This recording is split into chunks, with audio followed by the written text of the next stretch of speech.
Hello everyone, मेरा नाम है प्रवीण विश्वकर्मा। आप देख रहे हैं लिंग बायोलॉजी। आज के सेशन में हम लोग बात करेंगे मेम्ब्रेन लिपिड के बारे में कि वो क्या होती है, कैसी होती है, उसकी सैचुरेशन के बारे में बात करेंगे और थर्मल मेल्टिंग पॉइंट के बारे में बात करेंगे। So let's begin without any delay. So lipid क्या होता है? सो लिपिड एक एम्फीफिथिक मॉलिक्यूल होता है मेम्ब्रेन के लिए। अगर मैं बात करूँ लिपिड की पर्टिकुलरली तो लिपिड एक हाइड्रोफोबिक मॉलिक्यूल होता है। अगर मैं बात करूँ मेम्ब्रेन में किस टाइप का होता है, सो मेम्ब्रेन में ये एम्फीपैथिक नेचर का होता है। एम्फीपैथिक नेचर का मतलब ये कि मान लीजिए ये कोई लिपिड है ऐसे, तो इस लिपिड में ये जो आगे वाला पोर्शन है, ये वाला पार्ट, इस पोर्शन को हम लोग हेड के नाम से जानते हैं, हेड, और इस पोर्शन को हम लोग टेल के नाम से जानते हैं, टेल। सो एम्फीपैथिक कहने का मतलब ये है कि जब एक हाइड्रोफिलिक हेड या फिर हाइड्रोफिलिक कोई भी ऐसा मॉलिक्यूल, और टेल का मतलब कि हाइड्रोफोबिक, जब हाइड्रोफोबिक और हाइड्रोफिलिक साथ में आते हैं तो इनको हम लोग एक टर्म के नाम से जानते हैं जिसका नाम है एम्फीपैथिक। सो मेम्ब्रेन की जो लिपिड होती है वो एम्फीपैथिक इन नेचर होती है। ये ऊपर का जो हेड है ये हाइड्रोफिलिक होता है। हाइड्रोफिलिक कहने का मतलब कि कोई भी हाइड्रोफिलिक मॉलिक्यूल जो होगा वो प्लाज्मा मेम्ब्रेन की जो ये वाली सरफेस है, आउटर लीफलेट या फिर सबसे इनर लीफलेट जहाँ पे ये हेड प्रेजेंट होता है, उससे जाकर फ्यूज होगा तो वो उसमें डिज़ोल्व हो जाएगा। मान लीजिए कोई एक मॉलिक्यूल मैंने लिया, वो भी हाइड्रोफिलिक है और ये जो हेड होते हैं ये भी हाइड्रोफिलिक हैं, ठीक, और इधर ये हाइड्रोफोबिक टेल। तो जब ये हाइड्रोफिलिक मॉलिक्यूल इस हाइड्रोफिलिक हेड के साथ जब आएगा या फिर जब पास आएगा तो ये जो हाइड्रोफिलिक हेड है इसमें यह हाइड्रोफिलिक मॉलिक्यूल मिल जाएगा और एक कुछ इस प्रकार का स्ट्रक्चर बना लेगा। इस चीज़ को आप कुछ ऐसे समझ सकते हैं, इस प्रकार का बना लेगा, क्योंकि ये भी हाइड्रोफिलिक है, ये भी हाइड्रोफिलिक मॉलिक्यूल, और ये जो लिपिड का ऊपर वाला हिस्सा है जो हेड ग्रुप है वो भी हाइड्रोफिलिक है। हाँ, लेकिन ये जो हाइड्रोफिलिक मॉलिक्यूल है ये इस हाइड्रोफिलिक एनवायरनमेंट को क्रॉस नहीं कर सकता, क्योंकि जो प्लाज्मा मेम्ब्रेन है उसके बीच में जो ये वाला पार्ट होता है, ये वाला पार्ट, ये हाइड्रोफोबिक होता है। हाइड्रोफोबिक अगर मैं और हाइड्रोफिलिक अगर मैं नॉर्मल भाषा में समझाऊँ तो कोई भी मॉलिक्यूल का पानी में डिजोल्व हो जाना हाइड्रोफिलिक कहलाता है, या फिर वाटर लविंग एलिमेंट्स। और हाइड्रोफोबिक की बात करूँ तो वाटर नॉन लविंग एलिमेंट्स। तो ये हुआ हाइड्रोफोबिक और ये हुआ हाइड्रोफिलिक, और इस पूरे चीज़ को एम्फीपैथिक नेचर बोलते हैं। और अगर मैं बात करूँ हाइड्रोफोबिसिटी की, तो हाइड्रोफोबिसिटी हाइड्रोफोबिक को ही बताता है कि कोई भी हाइड्रोफिलिक मॉलिक्यूल किसी भी हाइड्रोफोबिक एनवायरनमेंट को क्रॉस नहीं कर सकता। हाँ, लेकिन अगर इस हाइड्रोफिलिक मॉलिक्यूल को इस हाइड्रोफिलिक मॉलिक्यूल को क्रॉस करना है या फिर इस हाइड्रोफोबिक एनवायरनमेंट को क्रॉस करना है, तो इसको क्रॉस करने के लिए प्लाज्मा मेम्ब्रेन में कुछ ऐसे प्रोटीन्स इम्बेडेड होते हैं, पंप्स होते हैं। कुछ नॉर्मल डायग्राम के माध्यम से बताऊँ तो कुछ इस प्रकार के ये कुछ पंप्स होते हैं ऐसे, और कुछ करियर प्रोटीन्स होते हैं लाइक ऐसे।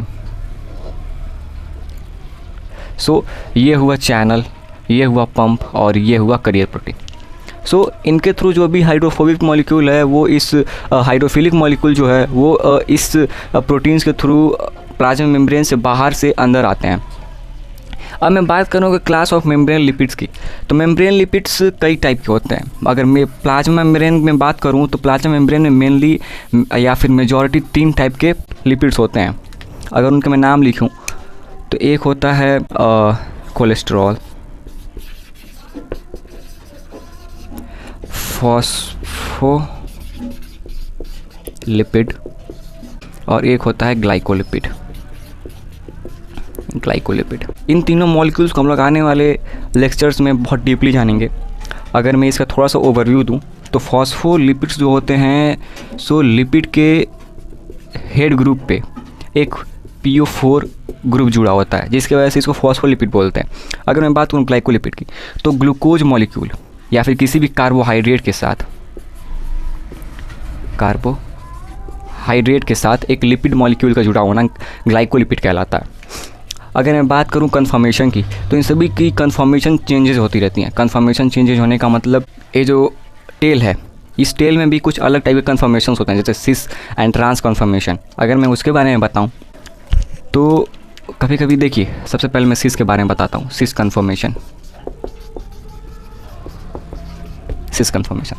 तो सिस कन्फर्मेशन में ये होता है कि अगर ये कोई मॉलिक्यूल है तो सिस कन्फर्मेशन में जो ये फैटी एसाइल टेल होती हैं वो ऐसे बेंड हो जाती हैं। ऐसा मॉलिक्यूल, ऐसा स्ट्रक्चर आपने कई जगह पे देखा होगा प्लाज्मा मेम्ब्रेन में। सो सिस कन्फर्मेशन में मेनली यही होता है कि जो फैटी एसाइल टेल होती है, फैटी एसिड टेल होती है, वो ऐसे मुड़ जाती है, बेंड हो जाती है। इसी को सिस कन्फर्मेशन बोलते हैं। अगर मैं बात करूँ ट्रांस कन्फर्मेशन की, ट्रांस कन्फर्मेशन, तो ट्रांस कन्फर्मेशन में ये जो बेंडिंग आया है, ये बेंड नहीं होता। जो हाइड्रोफोबिक टेल है वो नॉर्मली एक लीनियर फॉर्म में ही होता है, जिसकी वजह से इसको ट्रांस बोलते हैं और इसको सिस बोलते हैं। अगर मैं इनकी स्टेबिलिटी की बात करूं तो इनकी स्टेबिलिटी कई सारी चीज़ों पर डिपेंड करती है। जैसे कि ये जो सिस कन्फर्मेशन वाला फॉस्फोलिपिड है, ये एक फॉस्फोलिपिड है, फॉस्फोलिपिड। तो ये जो फॉस्फोलिपिड है सिस कन्फर्मेशन वाला, इस सिस कन्फर्मेशन की जो स्टेबिलिटी है वो डिक्रीज़ होती है, या यूँ कहें तो अनस्टेबल होता है। लेकिन वही अगर मैं बात करूँ ट्रांस कन्फर्मेशन की, तो ट्रांस कन्फर्मेशन में इसकी जो स्टेबिलिटी है वो हायर स्टेबिलिटी होती है, मोर स्टेबल। सो कभी भी कोई पूछे कि कन्फर्मेशन में कन्फर्मेशनल कैसे स्टेबिलिटी को इंड्यूस करता है, तो आप बता सकते हैं जो सिस कन्फर्मेशन है, जिसकी वजह से जो लिपिड हाइड्रोफोबिक टेल की जो चेन है या फिर हाइड्रोफोबिक टेल जो है वो बेंड हो जाती है। उस बेंडिंग की वजह से ये बहुत ज़्यादा अनस्टेबल हो जाता है। और अगर ये बात करें कि बेंडिंग आती क्यों है, तो ये बेंडिंग आती है डबल बॉन्ड की वजह से। क्योंकि फैटी एसिड की बात करूँ तो इस जैसा कि आप लोग जानते ही होंगे CH3, CH2 ऐसे कुछ मॉलिक्यूल्स होते हैं, इधर COOH होता है। तो कभी कभी यहाँ पे एक डबल बॉन्ड आ जाता है। अगर इस चीज़ को आपको समझना है तो आपको सबसे पहले अनसैचुरेटेड फैटी एसिड को समझना होगा कि अनसैचुरेटेड फैटी एसिड होता क्या है। सो अनसैचुरेटेड फैटी एसिड है ये, जिसकी वजह से ये जो यहाँ पे डबल बॉन्डिंग आता है, उस डबल बॉन्डिंग की वजह से ये बेंड हो जाता है।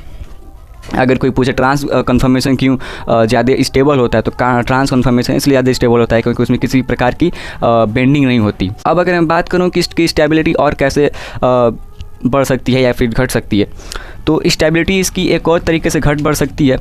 अगर मैं बात करूँ चेन लेंथ की, तो चेन लेंथ भी स्टेबिलिटी को इंड्यूस करता है बहुत मेजॉरिटी तरीके से। जैसे कि अगर मान लीजिए कोई एक फॉस्फोलिपिड और उसकी एक चेन मैंने इतनी बड़ी रखी हुई है, और एक मैं फॉस्फोलिपिड लूँ जिसकी मैंने चेन लेंथ इतनी छोटी रखी हुई है, तो ये जो चेन लेंथ है वो डायरेक्टली प्रोपोर्शनल होता है स्टेबिलिटी के।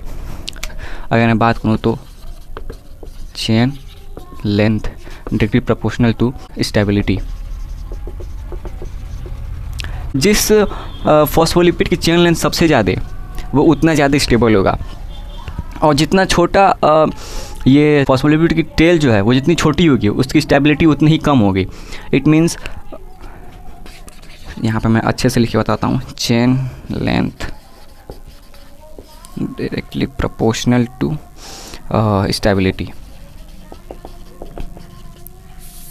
स्टेबिलिटी। सो अगर मैं चेन लेंथ को इंक्रीज़ करूँ तो ज़्यादा सी बात है ये जो स्टेबिलिटी है ये भी इंक्रीज़ होगी। अगर मैं चेन स्टेबिलिटी को डिक्रीज़ करना चाहता हूँ तो चेन लेंथ भी डिक्रीज़ होगा। सो ये हुआ कन्फर्मेशन और स्टेबिलिटी, ये दोनों की बातें हो गई। अब अगर मैं थोड़ी सी बात करता हूँ इसके अदर नेम्स की, तो मेम्ब्रेन लिपिड्स होते हैं उनको एस्टर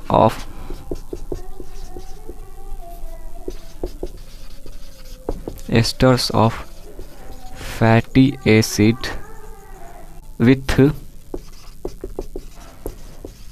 पॉलीहाइड्रोक्सिल एल्कोहल के नाम से जानते हैं। अगर इसको अच्छे से लिख दे रहा हूँ मैं पहले, ester of fatty acid with polyhydroxyl alcohol. अगर मैं बात करूं कि इसमें ये एस्टर नाम क्यों जुड़ा है, तो जो ग्लिसरॉल होता है या फिर पॉलीहाइड्रोक्सिल अल्कोहल होता है, वो उसका स्ट्रक्चर कुछ इस प्रकार से होता है, CHOH और ये CH3 CH2OH। सो यहाँ पर जो भी R ग्रुप या फिर जो भी साइड चेन या फिर एसाइल ग्रुप जो भी जुड़ता है, वो यहाँ पर ईस्टर बॉन्ड के द्वारा जुड़ता है। इसी की वजह से इसको ester of fatty acid with polyhydroxyl alcohol बोलते हैं। ये जो पॉलीहाइड्रोक्सिल अल्कोहल है, इस ग्लिसरॉल को बोला जाता है। पॉलीहाइड्रोक्सिल अल्कोहल का एक अदर नाम है ग्लिसरॉल, जिसके पास 3 OH ग्रुप होता है, जिसकी वजह से इसको पॉलीहाइड्रोक्सिल बोला जाता है, और OH ग्रुप जिसमें जुड़ा होता है उसको अल्कोहल बोला जाता है, जिसकी वजह से इसका पूरा नाम है पॉलीहाइड्रोक्सिल अल्कोहल। सो अगर मैं बात करूँ कि इसमें किस टाइप के बॉन्ड होते हैं, तो मेम्ब्रेन में ईथर बॉन्ड होता है, ईथर बॉन्ड, अमाइड बॉन्ड और एस्टर बॉन्ड। ये कुछ बॉन्ड्स हैं जो कि मेनली फाउंड होते हैं। अगर मैं सबसे ज़्यादा कौन सा बॉन्ड ज़्यादा मिलता है, तो एस्टर बॉन्ड सबसे ज़्यादा मिलता है। ईथर बॉन्ड आपको मिलता है प्लाज्मेलोजेन में, अमाइड बॉन्ड आपको मिलता है एंकर में। सो ये हुई कुछ बातें लिपिड के बारे में। अब अगर मैं बात करूं थर्मल मेल्टिंग पॉइंट की, तो थर्मल मेल्टिंग पॉइंट किसी भी मेम्ब्रेन को मेल्ट करने के लिए जो टेम्परेचर रिक्वायर होती है, वो इसके बारे में बताता है। अगर मान लीजिए कोई एक प्लाज्मा मेम्ब्रेन है, अगर उसकी मैं सैचुरेशन उसके मुझे मेल्ट करना है, तो उसको मेल्ट करने के लिए मुझे जो भी टेम्परेचर चाहिए वो उस मेम्ब्रेन में प्रेजेंट उस फॉस्फोलिपिड या फिर जो भी लिपिड्स हैं उनके ऊपर डिपेंड करेगा कि वो कैसे मेम्ब्रेन को मेल्ट करेंगे। सो अब बात करते हैं थर्मल मेल्टिंग पॉइंट के बारे में। अब बात करते हैं हम लोग थर्मल मेल्टिंग पॉइंट के बारे में कि थर्मल मेल्टिंग पॉइंट क्या होता है। सबसे पहले हम लोग समझेंगे, इस चीज़ को समझने के लिए हमको फ्लूइडिटी ऑफ मेम्ब्रेन समझना पड़ेगा। फ्लूइडिटी ऑफ मेम्ब्रेन ये बताता है कि कोई भी जो मेम्ब्रेन की लिपिड्स होती हैं वो किस टेम्परेचर पे मेल्ट हो जाती हैं। अब फ्लूइडिटी ऑफ मेम्ब्रेन यही बताता है। अगर इसको और समझना है तो सबसे पहले हमको TM जानना होगा कि व्हाट इज़ TM। TM को हम लोग नॉर्मली भाषा में जानते हैं thermal melting point. Thermal melting point, इसको एक और नाम से जानते हैं, transition state. Thermal melting point या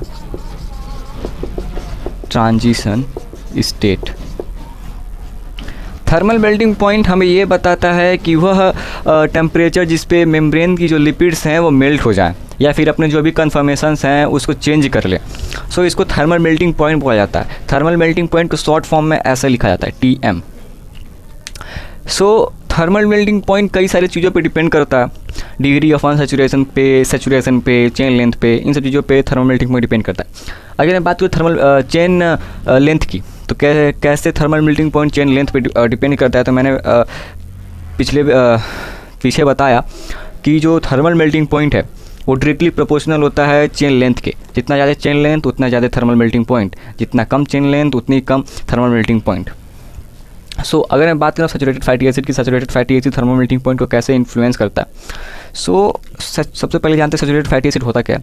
सैचुरेटेड फैटी एसिड इसका जो थर्मल मेल्टिंग पॉइंट है वो बहुत ज़्यादा होता है। अब क्यों होता है? क्योंकि जो सैचुरेटेड फैटी एसिड है इसकी जो चेन लेंथ है वो बहुत ज़्यादा होती है, मतलब इसकी जो चेन लेंथ की साइज़ है वो बड़ी होती है। मीन्स जो मैंने बताया था हाइड्रोफोबिक जो टेल है उसकी जो लेंथ है वो ज़्यादा होती है, जिसकी वजह से इसका जो थर्मल मेल्टिंग पॉइंट होता है वो भी ज़्यादा होता है।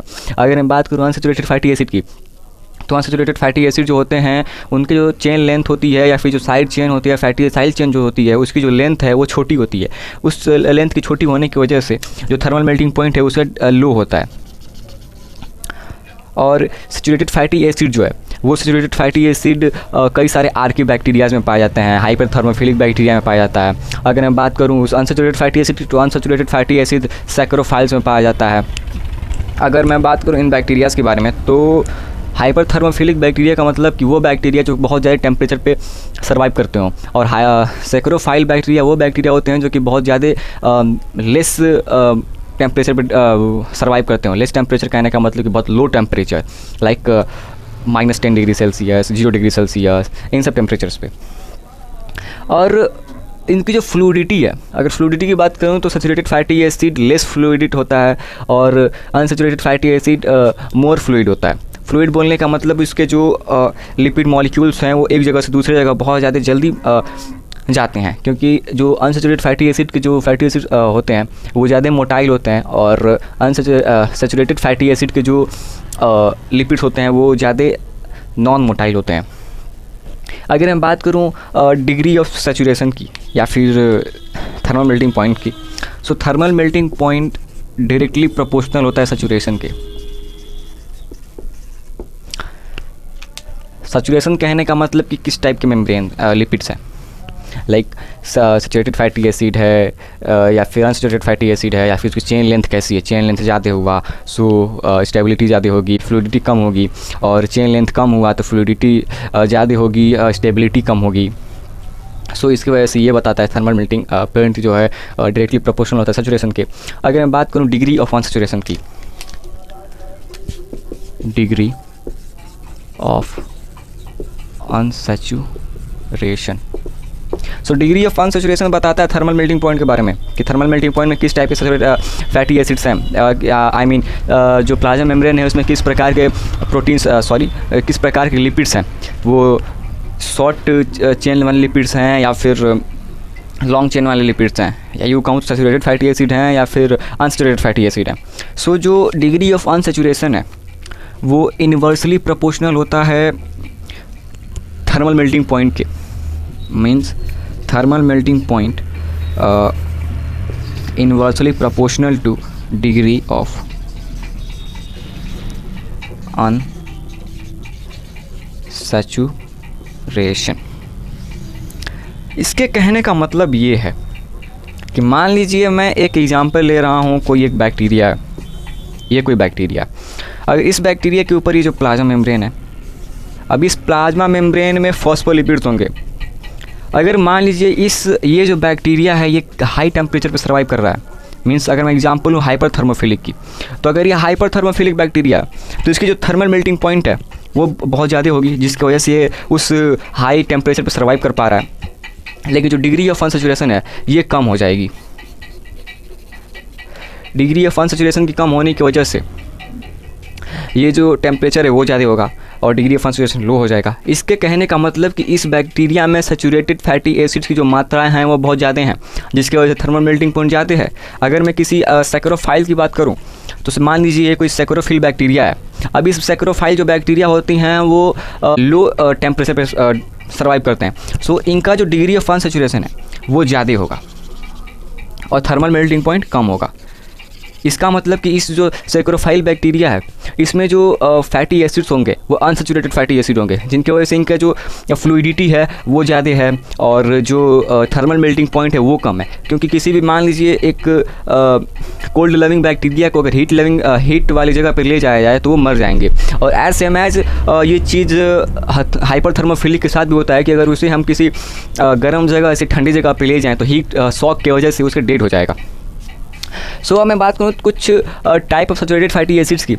सो एक है 12 कार्बन का, 14 कार्बन का, 16 कार्बन का, 18 कार्बन का, 20 कार्बन का, और यहाँ पे इनके थर्मल मेल्टिंग पॉइंट लिखे हुए हैं। जैसा कि आप देख सकते हैं जो सैचुरेटेड फैटी एसिड की जो थर्मल मेल्टिंग पॉइंट है वो कंपैरेटिवली तो अनसैचुरेटेड फैटी एसिड की कम होता है, क्योंकि अनसैचुरेटेड फैटी एसिड का अगर एक एग्जाम्पल दूँ तो उसमें एक ओलिक एसिड आता है जिसका thermal melting point 13 degree Celsius होता है। सो अनसैचुरेटेड फैटी एसिड ये भी होता है कि वो नॉर्मल रूम टेम्परेचर पर लिक्विड फॉर्म में होते हैं, उनको बहुत ज़्यादा टेम्परेचर की ज़रूरत नहीं होती है लिक्विफाई करने के लिए। और जो सैचुरेटेड फैटी एसिड है यहाँ पे आप देख सकते हैं कि जो 12 कार्बन का है लॉरिक एसिड, इसका जो थर्मल मेल्टिंग पॉइंट है वो 45 डिग्री सेल्सियस है। 14 कार्बन का जो मिरिस्टिक एसिड है ये 55 डिग्री सेल्सियस है। 16 कार्बन का जो पाल्मिटिक एसिड है वो 63 डिग्री सेल्सियस का टेम्परेचर है। और जो 18 कार्बन का है स्टीयरिक एसिड, इसका 69 degree Celsius thermal melting point है। और जो 20 कार्बन का एराकिडिक एसिड है उसका 76 degree Celsius thermal melting point है। सो इसके अकॉर्डिंग जो भी बैक्टीरिया होती हैं वो क्लासीफाई भी की जाती हैं कि वो बैक्टीरिया कोल्ड लविंग है या फिर हीट लवर है, उसके ऊपर। अगर मैं कुछ एग्जांपल्स दूँ बैक्टीरियाज की, तो हाइपर थर्मोफिलिक में मिथेनोजेंस ये आते हैं, आर्की बैक्टीरिया, आर्किया बैक्टीरिया, ये आते हैं हाइपरथर्मोफिलिक में। तो ये रही कुछ बातें थर्मल मेल्टिंग पॉइंट के बारे में, लिपिड के बारे में। आगे आने वाले सेशन में हम इसमें जो कोलेस्ट्रॉल और फॉस्फोलिपिड और प्लाज्मा हैलोजन या फिर जो भी ग्लाइकोलिपिड्स हैं उनके बारे में जो हम लोगों ने पढ़ा, उसको हम लोग डीपली जानेंगे कि वो कैसे अरेंज होता है, उनकी कंपोजिशंस क्या क्या होती हैं। So stay tuned with me. और अगर आपको लेक्चर अच्छा लगा तो आप मेरे चैनल को सब्सक्राइब कर सकते हैं। Thank you for watching my video.